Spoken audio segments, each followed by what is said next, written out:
అందరికీ నమస్కారం. నేను మీ రవితేజ. మీరు చూస్తున్నారు city drive world. Dear friends, thumbnail చూసిన వెంటనే పెట్రోల్ పంప్ స్కామ్ అనగానే ఏముందిలే, మీటర్ రీడింగ్ ఒక చూపించేసేసి మనకు ఫ్యూయల్ అని చెప్పేసి తక్కువ కొట్టేస్తుంటారు కదా, లేకపోతే జీరోస్ కాకోకుండా అంటే 300 500 1000 కాకోకుండా రౌండ్ ఫిగర్ కాకుండా ఇంకొకటి ఏదో చేయించుకోండి అని చెప్పేసి చెప్తారు అని చెప్పేసి మాత్రం అనుకున్నట్లయితే కనుక అది కాదండి. అండ్ ఇప్పుడు వాటన్నింటినీ కూడా అధిగమించి ఇంకా పెద్ద స్కామ్స్కి అయితే ఈ పెట్రోల్ పంప్స్ అని చెప్పేసి అయితే కొన్ని చేస్తూ ఉన్నాయి. కొన్ని అన్నీ అనట్లేదు, 100లో 5 లేదా 6. ఓకే, అలాంటి స్కామ్స్కి మీరు గురి అవ్వకుండా ఉండాలి అంటే ఇవాళ నాకు ఒక కస్టమర్ అని చెప్పేసి దానికి సంబంధించిన ఫుల్ డీటెయిల్స్ అని చెప్పేసి అయితే పంపించడం జరిగింది. బ్రదర్, డీటెయిల్స్ అని చెప్పేసి అయితే ఇప్పుడే అన్వీల్ చేయొద్దు, అంటే దానికి సంబంధించిన అవేర్నెస్ క్రియేట్ చేయండి. వెరీ సూన్ మీకు వీడియో ఎవిడెన్స్ కూడా నేను ప్రొవైడ్ చేస్తానని చెప్పేసి చెప్పడం జరిగిందండి. ఆ స్కామ్ అనేది ఏంటి అంటే, ఫర్ ఎగ్జాంపుల్ మనం ఒక పెట్రోల్ పంప్కి అయితే వెళ్తామండి. పెట్రోల్ పంప్కి వెళ్ళినప్పుడు ఏం జరుగుతుందంటే అక్కడ మనకు పవర్ పెట్రోల్ లేదా పవర్ డీజిల్ వేసుకోండి సార్, ఇంజన్ అనేది ఇంకా రిఫైన్ అవుతుంది, ఇంజన్ అనేది ఇంకా పంచిగా ఉంటుంది, లేకపోతే ఇంజన్ అనేది క్లీన్గా ఉంటుంది, అది ఇది అని చెప్పేసి చెప్తూ ఉంటారు. ఎప్పుడూ కూడా పవర్ పెట్రోల్ లేకపోతే ఏవైతే ఎక్స్ట్రా పెట్రోల్ లేదా ఎక్స్ట్రా డీజిల్ లేదా ఎక్స్ట్రా పెట్రోల్ ఇలాంటివి ఏవైతే ఉంటాయో ఇవన్నీ కూడా ఆ కంపెనీ ఆ కార్కి ఏదైతే రికమెండ్ చేస్తున్న ఫ్యూయల్ ఉందో అది మాత్రమే మనం యూజ్ చేస్తే సరిపోతుందండి. అంటే ఇప్పుడు మనం యూజ్ చేస్తున్న కార్స్కి నార్మల్ పెట్రోల్ లేదా నార్మల్ డీజిల్ అయితే సరిపోతుంది. పవర్ డీజిల్ పవర్ పెట్రోల్కి వెళ్ళేసేసి అక్కడ మనకు మైలేజ్ పడిపోతుంది, దాంతోపాటు కూడా మనకు కాస్ట్ అనేది ఆల్మోస్ట్ 3 రూపీస్ నుంచి 6 రూపీస్ వరకు ఎక్స్ట్రా ఉంటుంది, కాబట్టి మనకు వేస్ట్ ఆఫ్ మనీ.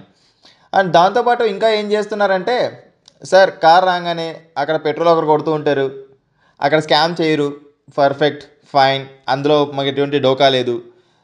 నెక్స్ట్ ఏం చేస్తారంటే, సార్ మీరు వెహికల్ గురించి చాలా కేర్ తీసుకుంటున్నారు సార్, చాలా బాగా మెయింటైన్ చేస్తున్నారు. వీళ్ళ ఫోకస్ అంతా ఎలాంటి వాళ్ళ మీద ఉంటుందంటే వెహికల్ని వెల్ మెయింటైన్ చాలా నీట్గా క్లీన్గా ఉంచుకున్న వాళ్ళపైన ఏం చేస్తారంటే, అంటే చాలా క్లీన్గా ఉంచుకున్న వాళ్ళు ఏం చేస్తారు, ఓవర్ కేరింగ్ తీసుకుంటారు. అలాంటి వాళ్ళే వీరికి టార్గెట్ అనమాట.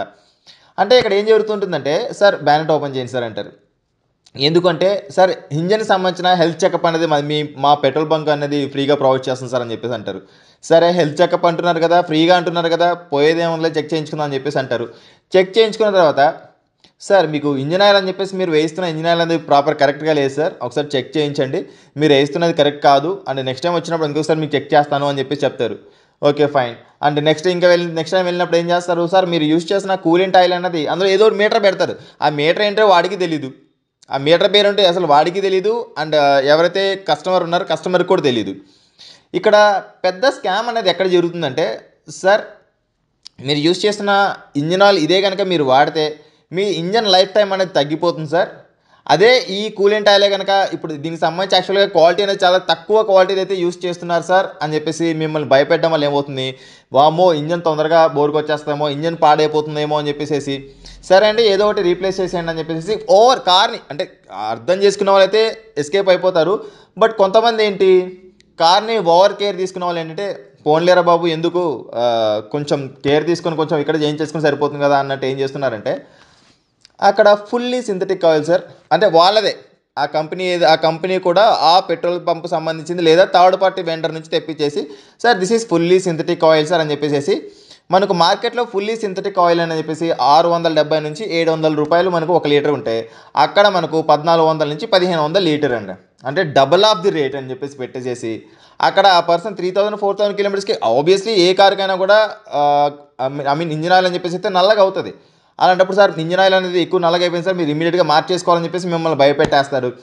ఆ తర్వాత ఏంటి సార్, మీరు ఇప్పుడు చూడండి మీకు ఇందులో ఒక టెస్ట్ ఉంటుంది సార్, ఈ కలర్ అనేది రెడ్ కలర్లో వస్తే గుడ్, అండ్ ఇందులో మనకు ఆరెంజ్ వచ్చిందంటే నాట్ గుడ్, అండ్ ఇందులో మనకు ఎల్లో వచ్చిందంటే పూర్ సార్ అని చెప్పేసి ఒక డ్రాప్ అందులో వేసేసేసి ఎల్లో వచ్చే విధంగా క్రియేట్ చేస్తారు. అంటే వాడు క్రియేట్ చేసిన ఇదే అది ఎల్లో వచ్చే విధంగా. అదే అది అక్కడ అక్కడ చేయించుకున్న తర్వాత ఇమ్మీడియట్గా మీరు వేరే పెట్రోల్ పంప్ అంటే వారికి సంబంధించిన వారి బ్రాండ్కి సంబంధించిన ఆ బ్రాండ్ అని చెప్పేసి ఇప్పుడే రివీల్ చేయను, వారి బ్రాండ్కి సంబంధించిన పెట్రోల్ పంప్ ఇంకొక దానికి వెళ్ళిన వెంటనే సేమ్ వాళ్ళు కూడా సార్ మా దగ్గర టెస్ట్ ఉంది సార్ అది ఇది అని చెప్పేసి అన్నప్పుడు ఆ పర్సన్ అక్కడ రియలైజ్ అయ్యారు, ఇదేంటి వాళ్ళ పెట్రోల్ పంపులోనే కదా నేను ఇప్పుడే ఇంజిన్ ఆయిల్ చేంజ్ చేసుకొని వచ్చాను అండ్ కూలెంట్ ఆయిల్ కూడా చేంజ్ చేసుకొని వచ్చాను, ఇవి రెండు చేంజ్ చేసుకుని వచ్చిన తర్వాత కూడా వీడు కూడా ఏంటి ఇంజిన్ ఆయిల్ సరిగ్గా లేదు సార్, మీకు కూలెంట్ ఆయిల్ కూడా సరిగ్గా లేదు సార్ అని చెప్పేసి అక్కడ ఆ కస్టమర్ రియలైజ్ అయిపోయి ఆల్మోస్ట్ ఒక్కసారికి 10,000 రూపాయలు అని చెప్పేసి లాస్ అవ్వడం అని చెప్పేసి జరిగిందండి. అంటే ఒక విషయం మీరు గుర్తుంచుకోండి, పెట్రోల్ పంప్కి వెళ్తే ఓన్లీ పెట్రోల్ లేదా డీజిల్ మాత్రమే కొట్టించుకోండి. క్లియర్? అలా కాకుండా సార్ మీ ఇంజన్ సంబంధించి హెల్త్ చెకప్ చేస్తాము, లేకపోతే మీకు ఇంజన్ ఆయిల్ మార్చేస్తాము, మీ కూలెంట్ ఆయిల్ సరిగా లేదు, మీకు అలా ఉన్నాయి, మీ కార్కి ఇది ప్రాబ్లం ఉంది, ఆ ప్రాబ్లం ఉందన్నారు అనుకోండి, ఫస్ట్ ఆఫ్ ఆల్ ఇగ్నోర్ చేసి అక్కడి నుంచి ఎంత తొందరగా వీలైతే అంత తొందరగా మీరు ఎస్కేప్ అయిపోయి వెళ్ళిపోండి తప్పనిచ్చి. లేదా అలా మాటల్లో పెట్టేసి కూడా మీకు ఏదైతే రావాల్సిన ఆ ఫ్యూయల్ ఉందో ఆ ఫ్యూయల్ కూడా కట్ చేసుకునే ఛాన్సెస్ అని చెప్పేసి ఉంటాయి. పెట్రోల్ పంప్కి వెళ్ళిన వెంటనే మనం చేయాల్సింది ఏంటంటే మన నిఘా కంప్లీట్గా మీటర్ మీద ఉండాలి. ఆడ ఏం మాట్లాడేసినా బాబు కాసేపు బాబు నేను చూడాలి, మీటర్ చూడాలి, నాకు కంప్లీట్గా వచ్చిన తర్వాత నేను పే చేస్తా, వెళ్ళిపోతా, కథం. అంతేగాని ఆడక్కడ కొడుతూ ఉంటే ఇంకొకరు వచ్చేసేసి సార్ ఇలా ఉంది సార్, ఆ ఆఫర్ సార్, ఈ ఆఫర్ సార్ అని చెప్పేసి అన్నప్పుడు మాత్రం ఎట్టి పరిస్థితిలో మీరు బోల్తా పడకండి. కంప్లీట్గా ఇది స్కామ్ అని చెప్పేసి ఇది గుర్తుపెట్టుకోండి. ఇలాంటి వాటికి మీరు గురయ్యారనుకోండి, almost 10,000 to 15,000 rupees, that is depends upon your vehicle అని చెప్పేసి అయితే మీరు లాస్ అవ్వాల్సిన పరిస్థితి ఉంటుంది. And very soon as possible ఆ కంపెనీ ఏంటి అన్నది కూడా మీకైతే నేను రివీల్ చేస్తాను. ఈ కంపెనీ పెట్రోల్ బంక్ స్కామ్లో కనుక మీరు కూడా బాధితులు అయినట్టయితే కనుక నాకు ఒకసారి కింద కామెంట్ సెక్షన్లో అయితే కామెంట్ చేయండి. ఆ పెట్రోల్ పంప్ ఏంటి అన్నది మీకు కూడా ఐడియా ఉంటే, మీరు కూడా ఈ స్కామ్ను చూసినట్టయితే, ఈ స్కామ్లో మీరు కూడా బాధితులు అయినట్టయితే కనుక దయచేసి కింద కామెంట్ సెక్షన్లో కామెంట్ చేయండి. అండ్ వారు కూడా అర్థం చేసుకుంటారు. వెరీ సూన్ ఆ కంపెనీ పేరు ఏంటన్నది కూడా నేనైతే రివీల్ చేస్తాను. ఇందాక నేను చెప్పాను కదా, పెట్రోల్ పంప్ వెళ్ళిన వెంటనే మనం చేయాల్సింది ఓన్లీ పెట్రోల్ లేదా డీజిల్ని ఫిల్ చేసుకొని మనం అక్కడి నుంచి పే చేసేసి వెళ్ళిపోవడం, కథం. So right friends, I think మీకు ఒక క్లారిటీ వచ్చిందని చెప్పేసి అయితే అనుకుంటూ ఉన్నా. అండ్ ఈ పెట్రోల్ పంప్ స్కామ్ అన్నది. అండ్ మీకు ఈ వీడియో నచ్చట్లయితే లైక్ చేయండి, అదేవిధంగా మీ ఫ్రెండ్స్ అండ్ ఫ్యామిలీ మెంబర్స్ కూడా షేర్ చేయండి. Thanks for watching. Bye. Seat belt ధరించండి, హెల్మెట్ ధరించండి, సురక్షితంగా ప్రయాణించండి, ఆంబులెన్స్ దారి ఇవ్వడం మాత్రం మర్చిపోవద్దు. Please don't drunk and drive. బోలో భారత్ మాతాకి.